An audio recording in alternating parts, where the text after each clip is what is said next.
Welcome to the solutions to homework set number 2 for ECE 320 Electronics 1 for spring 2022.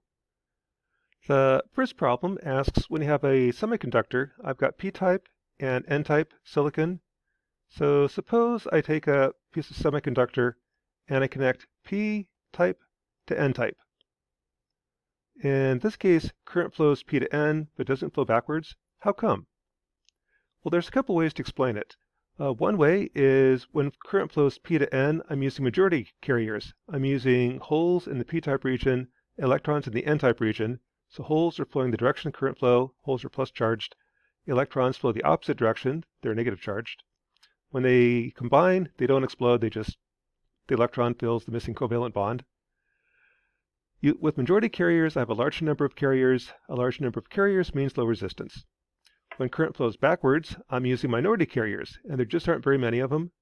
Very few carriers means very high resistance. That's one explanation. Another explanation is at the p-n junction, I get a thing called a depletion zone. All the holes right here get swept away over the n side. All the electrons over here get swept away. That depletion zone is an insulator. There's no charge carriers. No charge carriers means no current flow. When I apply voltage p to n, I squeeze that depletion zone down to 0. When I get to 0, I get current flow. That's about 0.7 volts for silicon. Third explanation is I have the holes wind up over here on the right-hand side, gives you plus charge. The electrons diffuse over the left-hand side, give you minus charge. Cross that insulator. That creates a voltage. That's the potential energy barrier. I need at least 0.7 volts to overcome that potential energy barrier for silicon. And so likewise, if I have more than 0.7 volts, current flows. Less than 0.7, no current flows. Any of those work on quizzes. The main thing is, as long as it makes sense, current flows p to n, but not n to p. That's good enough for this class. Problem 2. If I have a piece of silicon, it's an insulator.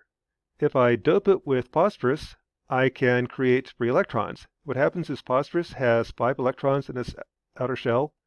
4 of the electrons fill the covalent bonds in the silicon crystal. That extra electron has no place to go, meaning it's free to move throughout the crystal carrying current. That creates an n-type semiconductor. The charge carriers are electrons. What kind of doping or how much phosphorus do I need to make a 1206 resistor 1200 ohms? In that case, this is the dimensions of a 1206 resistor. The resistance is resistivity times length over area. I know the resistance, I know the length, I know the area. The resistivity needs to be 54.6 ohm centimeters. The conductivity is 1 over that, 0.08. And the equation for the conductivity is the number of charge carriers, the charge per carrier, that's a constant, and the mobility. The mobility of electrons is 1300. Mobility of holes is 500. A little bit less because there's more involved. When holes move, it's an electron escaping the covalent bond, filling up the hole. Harder process, showing up as lower mobility. Solve for n sub n, I get 8.8 times 10 to the 13th. Seems like a large number, but again, remember Avogadro's number is 6.02 times 10 to the 23rd. So there's 1 phosphorus atom for every 10 to the 10th silicon atoms. Mechanically, structurally, it's silicon. However, those very, very few phosphorus atoms makes a huge difference in the resistance. And by changing the doping, I can change the resistance. Another use of silicon, I can build a temperature sensor. With silicon, as temperature goes up, I get more thermal electrons, creating more thermal holes. More charge carriers means less resistance. So for silicon, the resistance versus temperature is an inverse relationship. It drops like this, and that's roughly the equation for the thermistor that we're using in lab. The 1000 is a parameter of the thermistor. This is a parameter of the thermistor. What this does is at 25 Celsius, this is 298. These cancel. I get e to the 0. E to the 0 is 1. This is 1000 ohms at 25 Celsius. What happens if temperature changes? Well, if you plug it in at minus 17 degrees Celsius, I'm at 8,992 ohms. At 40 degrees Celsius, I'm down to 2640, 68, 1250, 120, 378 ohms. So the resistance drops as temperature goes up, And it's not subtle. There's a big change. This is a factor over 20 to 1. So with that, I can now measure temperature. So this is the temperature versus resistance. If I measure the resistance, I can tell you what the temperature is. That's how thermostats work. On to the next problems. If I have a p-n junction, well, with silicon, I can make it p-type or n-type with doping. With a p-type semiconductor, I can build a resistor. With intrinsic silicon, I can build a temperature sensor. That's about it. Take p-type and n-type, put it together, I get a diode. The VI characteristic for a diode is exponential in nature. It looks like this. The voltage is log of current. The current is an exponential of voltage. And what that minus 1 does is at 0 volts, I need to get 0 amps. So you plug in 0 volts, e to the 0 is 1, 1 minus 1 is 0. I get 0 amps at 0 volts. Passes through the origin. If I have this circuit, solve. This is a problem. I've got two equations, two unknowns, but they're nonlinear. One way is to do a thing called load line. We do a lot of load lines in this class. The blue line is the VI characteristic for the diode. This is that guy, plotted. The rest of the circuit, the 5 volts, 100 ohms, that changes with each circuit. For this one, I draw a straight line. Again, these are linear elements. The VI characteristics will be a straight line. 2 points determines a line. An easy one is if the current is 0, I'm going to have 5 minus I times R, 5 minus 0, VD will be 5 volts. So the x-intercept is at 5 volts. The y-intercept, if this is 0 volts, I have 5 volts over 100 ohms, 50 milliamps. There's the y-intercept. 2 points determines a line. Whatever VD is, I have to be on this line somewhere. Because it's a diode, I have to be on this line somewhere. The solution is where they intersect. That's a graphical solution. I can also do a numeric solution. I've got two equations, two unknowns. What I can do is create a function in MATLAB where I'm going to guess the current, basically right here, calculate the voltage on the diode, calculate the voltage on the 5 volt 100 ohms on the load line, take the difference in the two. At what point is the difference 0? And it turns out the function equals 0 at 42.4117 milliamps, 0.7588 volts. That's a numeric solution. Third way to solve. Throw it in Circuit Lab. Build the circuit in Circuit Lab, tell it to solve, and what it just did is exactly what we did on this previous solution. Set up two equations, two unknowns, iterate until the currents balance, and the answer is 0.7517 volts, 42 milliamps. Another way to solve, build the circuit. And if I built it, this is a 4004 diode, so this is 5 volts right here. Here's my 100 ohm resistor. There's my diode, ground. The voltage across the diode is 0.768 volts. So when I do this, I've got 4 different solutions for the same circuit, 4 different answers. They should all be close, but they'll all be different, again, using slightly different assumptions. That's typical in electronics. You typically have 4, actually can come up with 5 solutions. Next week will be the ideal diode model. The actual solution is this one.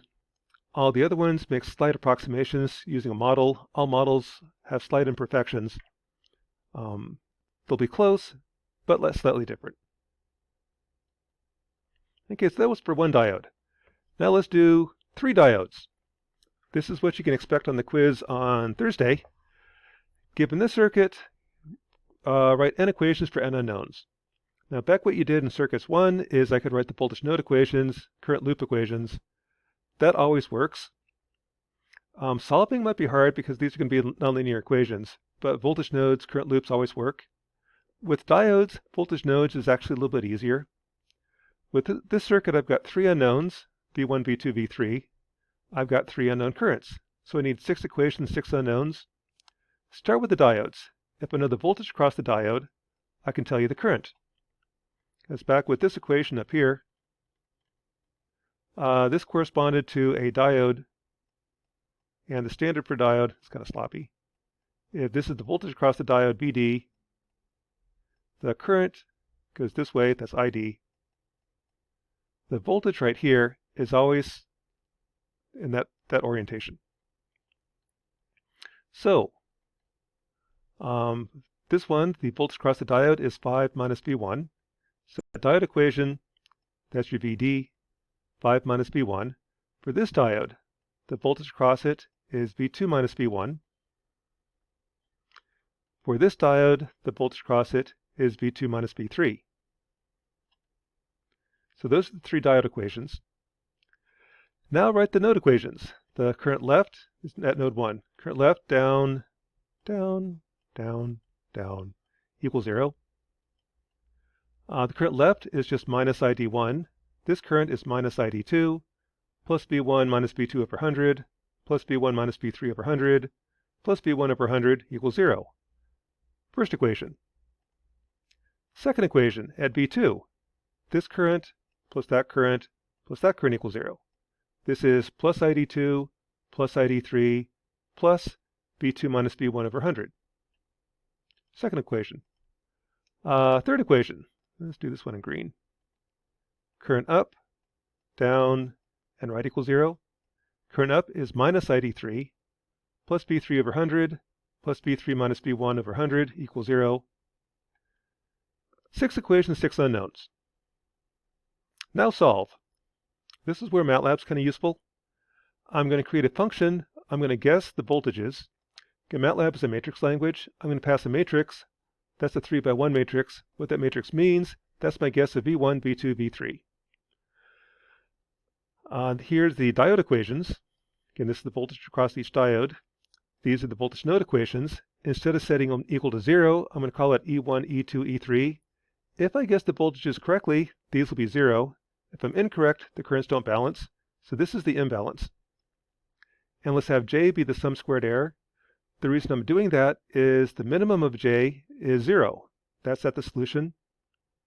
I'm now going to use a function called fminSearch to guess V1, V2, V3, and minimize this function. And as I guess, I start out with my guess being really, really bad. This is the log base 10 of the error. I'm off by 10 to the 138th power. Horrible guess. Time passes. Eventually, I'm within 10 to the minus 13, pretty close to 0, saying this is pretty close to the right answer. The currents almost balance. That's fminSearch, one way to solve n equations for n unknowns when they're nonlinear. Occasionally what you have to do with fminSearch is when I guess, it'll kick out when it finds the answer, or it kicks out after so many iterations. Sometimes you have to sit there and try it again, saying pick up where you left off. Recall fminSearch, passing where I left off after the last time, or give it a different initial guess. What you're trying to do is come up with an answer where the sum squared error is 0. That's one way to do it. Another way is throw it in CircuitLab, and CircuitLab will give you similar answers, slightly different but similar. Another way is to build the circuit. So here's my 5 volts. This is node V1. Node V2 is right here. There's node V3. Measure it, and here's what I measured. And notice the measurements are all similar. Numeric was 4.18 volts, CircuitLab 4.23 volts, Lab 4.17 volts. They're close. Different, but close. Likewise for V2, V3. If they're close, you probably did it right. If they're way off, you might have done something like had a diode in backwards. Different circuit. So that's solution number 2 for ECE 320.